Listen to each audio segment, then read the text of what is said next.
오늘 제목이 뭐냐면 오늘을 마지막처럼 산다면 달라진다.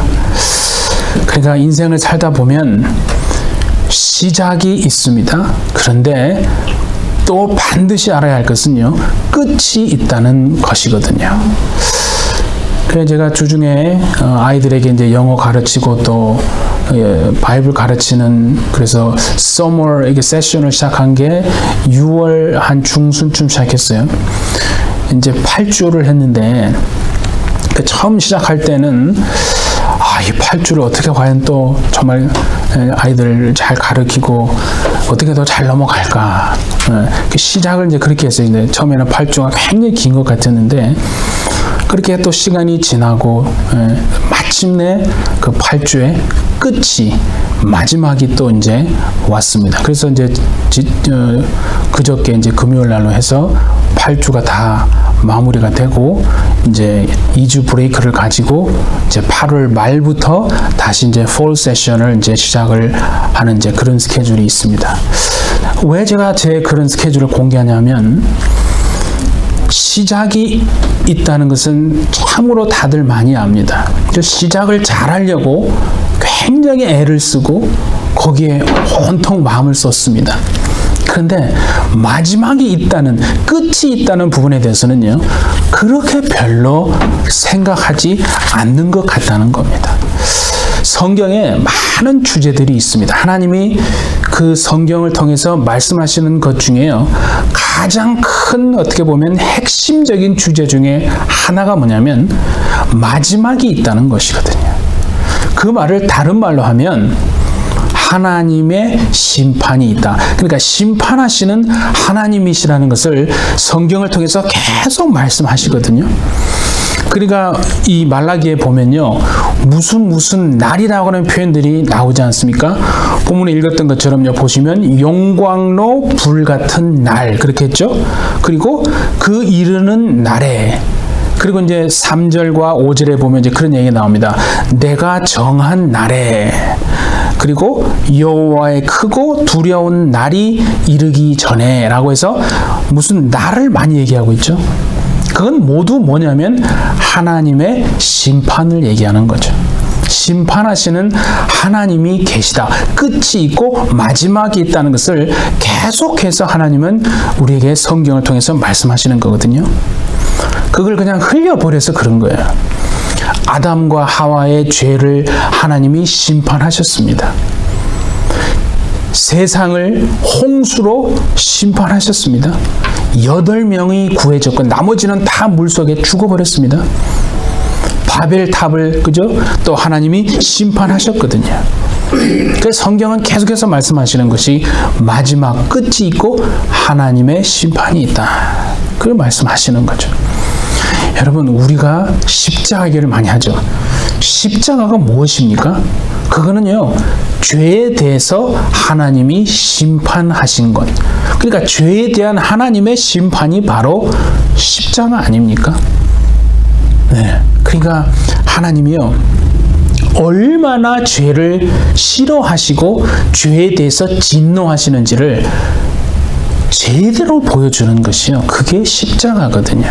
하나님의 아들을 그 십자가상에서 모든 인류의 죄를 다 담당하고 그렇게 피를 흘리고 물을 흘리고 모든 것을 다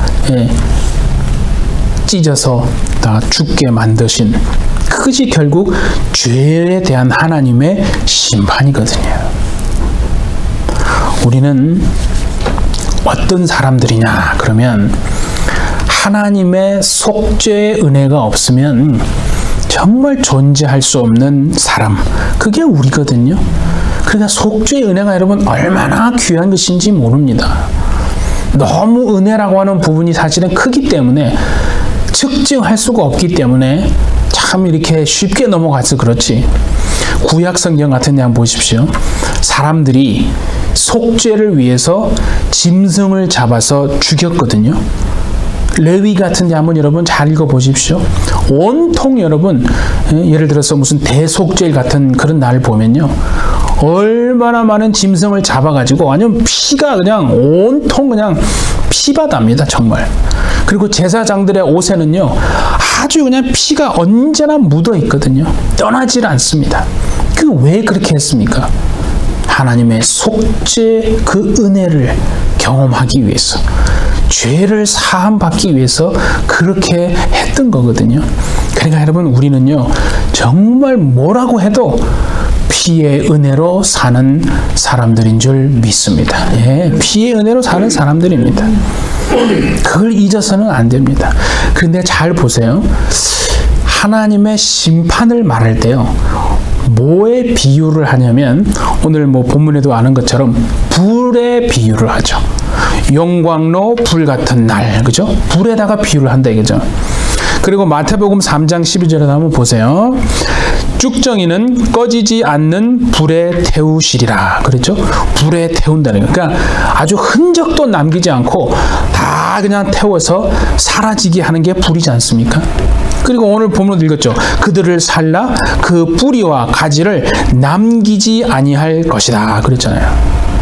그리고 히브리서 12장에도 보면요, 우리 하나님은 보세요, 태워 없애는 불이십니다. 그러니까 아주 남는 게 하나도 없이 그냥 모든 것을 다 사라지게 하고 끝내버리는 거죠. 그죠?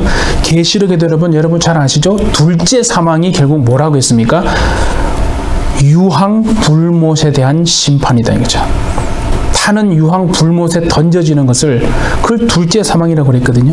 그러니까 하나님의 심판을 이처럼요, 불에다가 비유를 합니다. 그래서 악인들은요, 불이라고 하면 멸망이고 심판이고 재앙인 것입니다.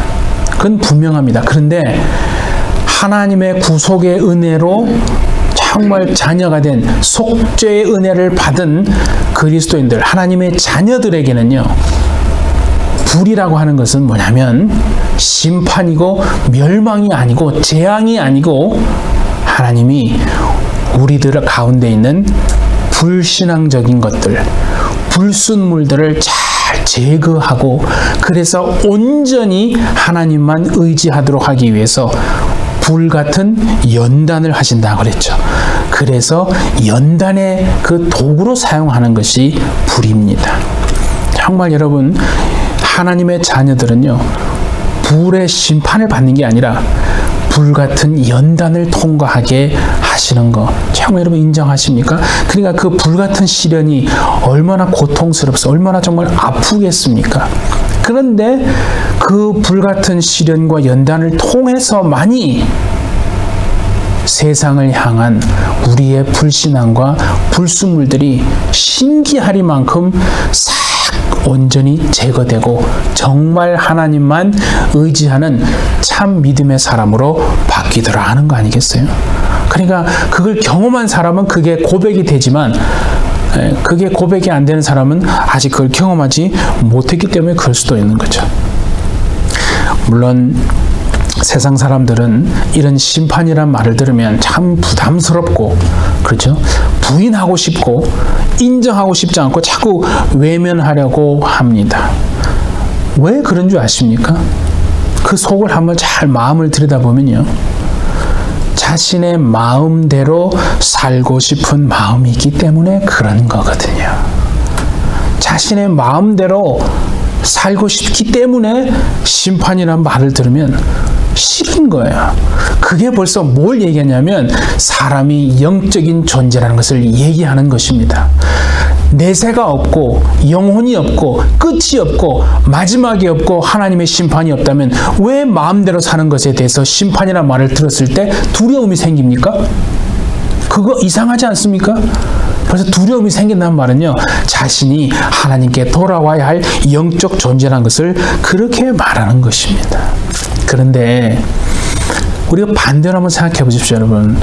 만약에 심판이 없다면요, 세상의 모든 질서가 사실은 다 무너지는 거 아니겠어요?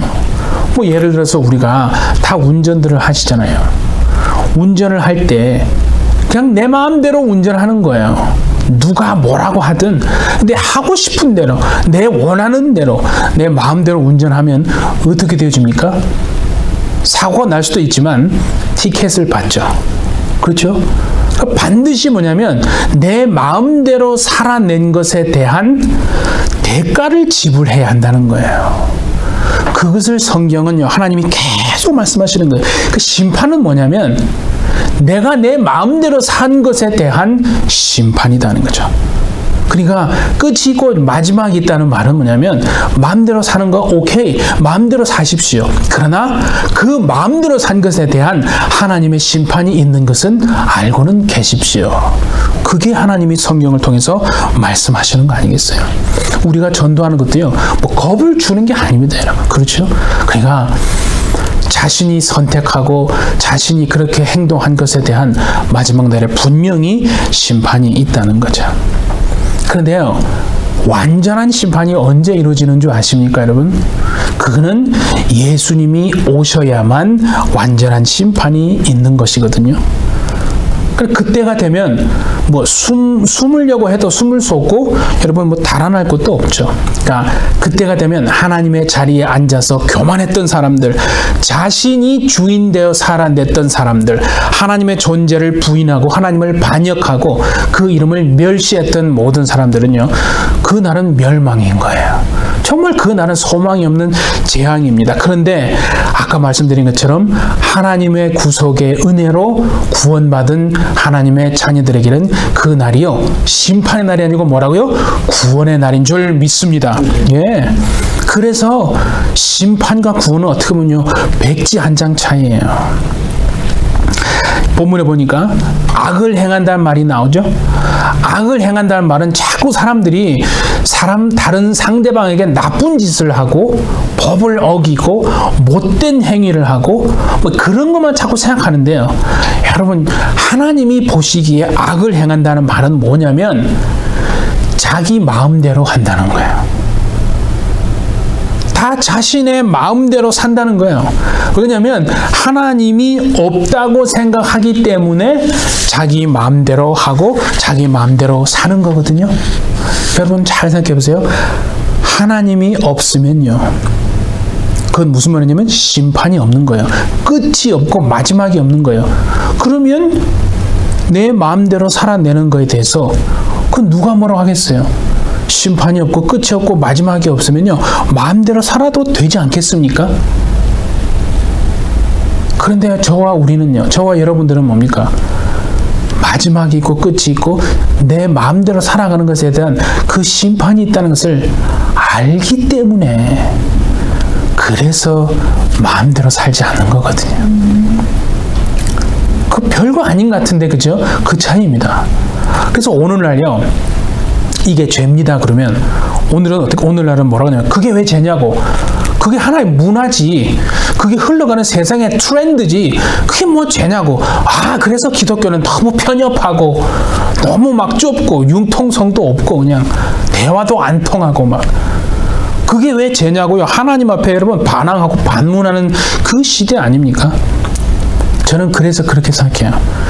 그래서 하나님은 이 심판이라는 것을 통해서요, 악인들에게서 의인을 구원해낼 수밖에 없겠구나, 그런 생각이 든다는 거죠.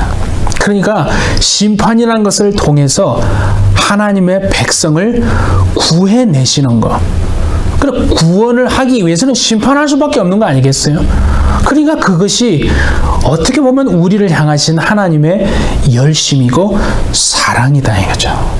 그래서 아까 말씀드린 것처럼 그게 맞잖아요. 구원과 심판은요, 멀리 떨어져 있는 게 아니에요. 완전 동과 서, 남과 북 전혀 반대에 있는 게 아니고요, 정말 손바닥 앞면과 뒷면, 바로 그거 아니겠어요? 그러니까 여러분 잘 생각해 보세요. 하나님의 진노하심이 있기 때문에 우리가 역으로 하나님의 사랑을 이해할 수 있거든요. 좀 전에 제가 예수님이 오시면 완전한 심판이 되어준다 그랬죠? 그 날은요, 어떤 날이냐면 하나님의 인내가 끝나는 날입니다. 하나님의 인내하심이 이제는 더 이상 없는 날, 그날 주님이 오실 것입니다. 이렇게 표현할 수 있어요. 사람들의 죄와 악함이요 하늘에 닿고 이 세상의 분량이, 죄의 분량이 완전히 그득그득 채워지면 그때는 하나님의 인내하심이 끝나는 날입니다. 그렇게 참 그게 마지막 날인데요. 성경의 창세기 15장을 한번 봅니다. 보시면 하나님이요 아브라함에게 이런 약속을 하세요. 내 자손은 4대 만에 이 땅으로 돌아올 거다. 가나안 땅으로 다시 돌아온다는 거예요. 그러니까 그 이후에 그죠? 요셉으로 인해서 이제 야곱의 자녀들 이스라엘들이 다 애굽에 갔다가 400년 동안 종살이하고 모세라는 사람을 통해서 4대 만에 가나안 땅으로 돌아오거든요. 광야를 통과해서 돌아온다는 거예요. 그런데 그 다음에 조금 의미심장한 말씀을 하나님이 하나 하는 게 뭐냐면 보세요. 이는 아모리 족속의 죄악이 아직 가득 차지 아니함이니라. 아모리 족속의 죄악들이요 하늘에 닿고 그 악함이 세상에 가득 찰 때까지 하나님은 기다리시는 거예요. 그러니까 하나님은 여러분 잘 아셔야 됩니다. 감정적으로 막 홧김에 그렇게 절대로 심판하시는 분이 아닙니다. 그러니까 이렇게 생각이 되잖아요. 아직은 우리가 살고 있는 이 시대가 죄악이 하늘에 닿지는 않았구나. 세상에 정말 가득 찬 정도까지는 아니구나. 그래서 하나님이 전략적으로 인내하고 계시구나. 그것이 느껴지셔야 합니다, 여러분. 그러니까 인간을 구원할 방법이 더 이상 이제는 심판밖에 없을 만큼 인간의 죄악이 하늘에 닿고 세상에 가득 찰 정도로 하나님을 반역할 때 더 이상 하나님의 인내는 이제 없어지고 정말 심판이 되는 거죠. 여러분, 불교는요, 불교의 시간을 잘게 한번 보세요. 뭐 저는 잘 모르지만 크게 보면 불교의 시간은 뭐냐면요, 원입니다. 원. 윤회하는 거예요. 돌고 도는 거예요. 그렇죠? 그래서 시작도 없고 끝도 없다는 거죠. 그렇기 때문에 심판도 없는 겁니다. 그런데 하나님은 성경을 통해서요 분명히 그렇게 말씀합니다. 시작과 끝이 있다는 거예요. 마지막이 있다는 거예요. 창세기가 있고 계시록이 있다 이 말이에요. 자, 계시록 22장 13절 한번 보겠습니다. 나는 알파와 오메가요 처음과 마지막이요 시작과 마침이라. 그래서 저는 그런 생각이 들어요. 사람이요 꼭 나이가 많이 든다고 해서 철이 드는가? 아니, 대부분 그렇긴 합니다. 그런데 반드시 그런 건 아니더라고요. 나이는 많이 들었는데 이렇게 별로 이렇게 철이 안 든 사람도 있고, 또 반대로 나이는 그렇게 많이 안 들었는데 괜히 철이 든 사람이 있어요. 그 왜 그런가 가만히 살펴보면 여러 가지 이유가 있겠지만 나름대로 제가 내린 결론은 그거예요. 시작이 있고 끝이 있다는 것을 아는 사람이요 진짜 철든 인생인 줄 믿습니다. 옆에 사람들 한번 보십시오. 자, 철이 든 것 같습니까? 아니면 안 든 것 같습니까? 우리가요 시작을 알고 끝이 있다는 것을 알 때만 내가 어떻게 살아야 할지 그제서야 비로소 알게 되거든요. 그래서 철이 들 수밖에 없는 거예요. 그러니까 시작이 있다는 것을 알지만 반대로 끝이 있다는 것을 모르기 때문에 철이 들기가 어려운 것일 수 있구나 생각이 들죠. 한국의 이어령 교수님 많이 들어보셨죠? 솔직히 말하면요 세상적으로 얼마나 똑똑한 분입니까? 지식적으로 문학에 대한 문학적인 그런 부분에 대해서는 뭐 탁월하지 않습니까? 하나님의 존재를 인정하지 않았던 분이에요 처음에. 참 그런데 하나님은 너무나 은혜가 크신 분인데 그 딸 그죠 이민아 목사를 통해서요 그 이어령 교수님이 하나님이란 존재를 인정하고 신앙 안으로 들어오게 하시거든요. 한 번은 자신이 암에 걸려가지고 암 진단을 받았는데 인터뷰를 한 적이 있어요. 근데 이런 얘기를 해서 한번 들어보세요. 죽음을 생각하는 삶이 중요하다. 죽음이라는 건 끝이고 마지막이잖아요. 죽음을 염두에 둘 때 우리의 삶이 농밀해지기 때문이다. 죽음을 눈앞에 둔 지금 시간이 가장 농밀해졌다. 죽음이라는 끝이 있음을 아는 것이 내 삶에 깊은 영향력을 끼친다. 원래 이런 여러분 고백을 할 수 있는 분이 아니에요. 참 그런데 하나님의 은혜 가운데 이런 고백이 되어진다 이거죠. 우리가요 영생한다는 말 많이 하잖아요. 영생한다는 말은 뭐냐면 그냥 단순히 오랫동안 산다는 걸로 자꾸 사람들이 착각합니다. 여러분 오늘 설명 말씀 영생한다는 건 오래 산다는 의미가 아니라 시간의 밖으로 나가는 것입니다. 시간의 밖으로 나가는 거예요. 우리는 지금요 육체를 가진 상황에서 시간 안에 살잖아요. 하나님이 배정해 두신 시간 속에서 살아가는 거예요. 얼마의 시간을 배정받았습니까, 목사님? 전 몰라요. 사람마다 다 다른 거예요. 어쨌든 똑같은 거 뭐냐면 시간 안에서 우리 살아가는 거예요. 시간은 우리 게 아니거든요. 시간은 하나님의 것이잖아요. 그렇잖아요. 그 말은 뭐냐면 시간은 그분이 통치하시는 거예요. 그 말은요. 내 인생은 내 것이 아니라 하나님의 것이다. 그걸 그렇게 표현하는 거예요. 사람은 자신의 인생이 자신의 것이라고 착각하는 그게 왜 그러냐면요. 바로 시간의 존재, 시간을 하나님이 통치하시고 끝이 있고 마지막이 있다는 것을 결코 인정하지 않기 때문에 그런 거예요. 그 이어른 교수님이요 인터뷰 중에 그런 얘기를 했어요. 그 자기 딸 이민아 목사가 결국 죽었잖아요. 소천했잖아요. 그 소천한 이민아 목사에 대해서 그런 얘기했어요. 딸도 암 진단을 받았다. 그런데 이민아 목사 딸이 암이라는 말을 듣고도 당황하지 않았다. 이제 수술하면 1년, 수술하지 않으면 3개월 살 수 있다고 의사가 말했는데 그 말을 듣고 딸이었던 이민아 목사가 웃으면서 수술 받지 않겠다고 그래서 암을 받아들였다는 거예요. 그랬더니 그 말을 들은 의사가 너무나 황당해하고 당황해하더라는 거죠.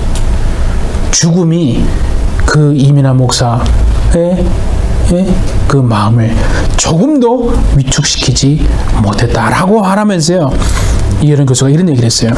딸에게는 죽음보다 더 높고 큰 비전이 있었다. 그런 비전이 죽음을 뛰어넘게 했다라고 하면서 본인에게 묻는 거예요.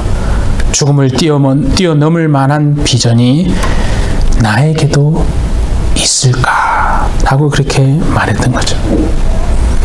육체의 죽음이라고 하는 것은 어떻게 보면 개인적인 종말이고 심판입니다.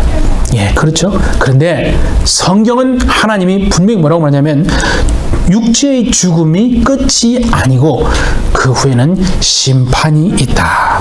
그렇게 말하거든요. 자, 히브리서 9장 27절 많이 들었죠? 한 번 죽는 것은 사람에게 정하신 것이요 그 후에는 심판이 있으리니. 근데 그 심판이라고는 영역은요 우리가 어떻게 할 수 있는 게 아니라는 거예요. 그건 전적으로 하나님의 영역이라서 사람이 마음대로 통제할 수 있는 영역이 아니다는. 그래서 여러분 진짜 지혜로운 사람은요 세상적인 학문을 많이 배운 사람이 아니라 끝이 있다는 것을 알고 생각하면서 살아가는 사람, 그 사람이요 하나님 보시기에는요 최고로 지혜로운 사람인 줄 믿습니다. 끝이 있다는 것을 생각하고 살아가는 사람하고 그냥 열심히만 살아가는 사람하고는요 전혀 다릅니다. 여러분 끝이 있기 때문에, 죽음이 있기 때문에 지금 삶이, 오늘 하루가 정말 귀하고 소중한 것 아닙니까 여러분? 그렇잖아요. 그렇게 생각하잖아요. 그죠? 자, 여러분 지금 내가 호흡하고 있는 이것이 얼마나 감사한 일인지, 이게 얼마나 놀라운 일인지 우리는 사실 뼈저리게 느끼지는 못하고 살아가거든요. 자, 우리 한번 고백합시다. 우리 옆에 있는 분들이 고백합시다. 지금 내가 살아있다는 것, 이것이 가장 큰 기적입니다. 서로 한번 고백하십시다. 자, 지금 내가 살아있다는 것. 예, 집사님, 장로님, 예, 사모님, 목사님, 예.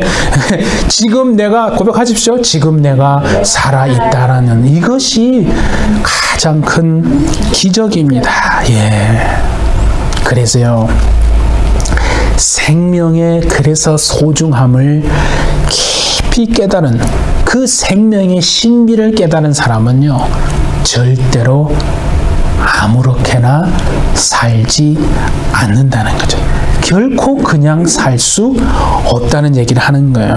무슨 말이냐면요, 자신이 왜 살아야 하는지를, 그 이유를 하나님 안에서 분명히 발견하게 되고 하나님이 자기에게 맡기신 그 일을 충실히 행하며 살아가는 겁니다. 그걸 다른 말로 뭐라고요? 소명이라고 말하잖아요. 그게 대단한 의미가 아니라 하나님이 자기에게 맡겨주신 일, 그것을 하고 살아가는 겁니다. 남들 한다고 따라가는 게 아니에요. 남들이 이렇게 푸시한다고, 그죠? 등 떠밀려서 강요에 의해서 하는 것도 결코 아닙니다. 예수님이 그런 삶을 사셨잖아요. 이 땅에서. 자, 우리 요한복음 17장 4절과 5절 한번 봅니다. 아버지께서 내게 하라고 주신 일을 내가 이루어 아버지를 이 세상에서 영화롭게 하였사오니 아버지여, 창세전에 내가 아버지와 함께 가졌던 영화로서 지금도 아버지와 함께 나를 영화롭게 하옵소서. 그러니까 여러분, 우리가 내 마음대로 살고 싶은 것은요, 내가 나쁜 사람이라서 그런 게 아니고, 내 마음대로 살고 싶은 것은 내 안에 죄성이 있기 때문에 그런 것입니다. 그래서 사단은요, 어떻게든 얘기하는 게, 네 인생의 주인은 누가 아니고 너 자신이다고. 그런 네가 원하는 대로 꿈을 펼치고 살으라고. 누가 너에게 방해하지 못하게 앞길을 막으면 탁탁 제거할 거 제거하고 타협할 거 타협하고, 네 꿈을 펼치고 네 원하는 대로 그렇게 살으라고. 그게 사단이 여러분 어떻게 보면 가장 최고의 우리를 넘어뜨리려고 하는 전략이거든요. 그런데 여러분, 이렇게 제가 한번 물어볼게요. 여러분, 정말 교회만 왔다 갔다 하면서 세상 재미없이 그렇게 교회만 왔다 갔다 하는 삶이 정말 억울하다는 생각이 드십니까? 자, 우리 답은 각자 하나님 앞에 하시고 서로에게 한번 물어봅시다. 자, 한번 물어보세요. 교회만 왔다 갔다 하시면서 하나님의 정말 신앙을 가지고 그렇게 살아가는 것이 진짜 억울하다고 생각하십니까? 여러분, 근데 이거 아십시오. 하나님의 간섭하심을 그 속에서 살아가는 것이야 진짜 복 중에 복인 줄 아시기 바랍니다. 그게 진짜 복입니다. 그래서 일평생 하나님의 간섭하심이 정말 떠나지 않는 여러분 되어주시기를 바랍니다. 요새는 성도들, 신도들을 보면요, 일명 은둔형 그런 신자들이 많아요. 그러니까 뭐냐면 그게 뭐겠습니까? 간섭하지 말라는 거죠. 그러니까 내가 알아서 내가 내 마음대로 살도록 내버려두라는 거죠. 신방도 싫고 내가 원하는 대로 조용히 살겠다. 그런 거죠. 근데 여러분, 하나님의 간섭이 곧 하나님의 사랑이라는 것을 여러분 분명히 아시기를 바랍니다. 여러분은 언제 힘이 납니까? 하나님이 여러분에게 하라고 한 일을 그렇게 해 나갈 때, 그 일을 할 때 여러분 힘이 나시지 않습니까? 그러니까 아침에 우리가 탁 일어나고 눈을 뜨면 아이고 내 팔자야 오늘도 어떻게 사나 이렇게 생각하지 마시고 하나님이 이렇게 세워지고 눈을 뜨게 하시면 다 이렇게 하세요. 아주 그냥 열심히 내가 오늘도 할 일이 하나님 보실 때 내가 아직도 할 일이 있구나. 정말 그렇게 생각하시는 여러분 되시기를 바랍니다. 우리가 사는 게 아니라 하나님이 살 힘을 주셔서 사는 존재, 그게 저와 여러분인 줄 믿습니다. 그래서요, 이제 지금 우리가 살아가는 이 마지막 때가 어떤 시대인지 분명히 말했잖아요. 자, 한번 디모데후서 3장 우리 1절부터 이거 좀 천천히 한번 읽어봅시다. 자, 같이 한번 읽어보겠습니다. 제가 한번 잘 따라오세요. 너희는 알라 말세에 고통하는 때가 이르러. 지금 이런 세상이에요. 사람들이 자기를 사랑하며 돈을 사랑하며 자랑하며 교만하며 비방하며 부모를 거역하며 감사하지 아니하며 거룩하지 아니하며 무정하며 원통함을 풀지 아니하며 모함하며 절제하지 못하며 사나우며 선한 것을 좋아하지 아니하며 배신하며 조급하며 자만하며 쾌락을 사랑하기를 하나님 사랑하는 것보다 더하며 경건의 모양은 있으나 경건의 능력은 부인하니. 여러분 한번 하나하나를 정말 묵상하면서요 가만히 생각해 보십시오. 전부 다 오늘 이 시대에 우리가 너무나 분명하게 보면서 살아가고 있는 내용들 아닙니까? 네, 맞습니다. 이제요, 그래서 이 시대는요, 영적으로 우리가 분명히 깨어야 합니다. 영적으로 깨어서요, 날마다 자신을 갱신시키지 않으면 세상으로 돌아간다니까요. 세상으로 돌아간다는 말이 뭐냐면요, 결국은 자신의 영혼을 잃어버리게 된다는 거니까요. 여러분 아까도 말씀드렸잖아요. 물로 홍수로 세상을 심판해서 구원받은 사람의 숫자가 몇 명이라고요? 겨우 8명이에요. 나머지는 어떻게 된 거예요? 그러니까 그냥 다 물에 수장된 거예요. 소돔과 고모라에요, 의인 10명이 없어가지고요, 그 큰 도시가 그냥 완전히 그냥 하늘에서 유황불이 떨어져 멸망했잖아요. 감이 안 오시면 이렇게 생각해 보세요. 우리가 살고 있는 이 LA, 이 카운티, LA가 여러분, 캘리포니아만 해도 약 얼마입니까? 한 4천만 명 됩니까? 4천만 명 중에 만약에 10명이 의인이 없어가지고요, 완전히 하나님이 멸하셔도 전혀 저는 이상할 것이 없을 수도 있겠구나 생각이 든다 이거죠. 그러니까 그냥 쉽게 생각하지만 마시고 정말 영적으로 갱신되지 않으면 세상으로 돌아가 영혼을 잃어버리게 되는 겁니다. 사랑하는 해피철치 여러분, 우리의 눈을 오직 이제는 주님께만 정말 고정시키셔서 주의 일을 잘 감당하시면서 오늘이 내 인생의 마지막인 것처럼 살아내심으로 하나님 앞에 부끄럽지 않는 인생 사시기를 예수님의 이름으로 축복합니다. 네, 함께 기도하겠습니다. 하나님 아버지, 우리는 이 땅에서 일정한 시간을 부여받아 사는 인생입니다. 시작이 있고 또 끝이 있음을 알아서 지금 이 순간을 감사하고 살되 우리 마음대로 살지 말고 하나님이 주신 거룩한 소명에 붙들려서 오늘이 마지막인 것처럼 살아내는 정말 은혜의 인생이 되게 하여 주옵소서. 임박한 심판을 기억하여 그래서 날마다 우리 자신을 영적으로 각성시킴으로 마지막 때 영적으로 잠자는 영혼들과 교회를 깨우는 일에 쓰임받는 우리 해피철치의 모든 성도들 다 되게 역사하여 주옵소서. 감사하며 예수님의 이름으로 기도하옵나이다. 아멘.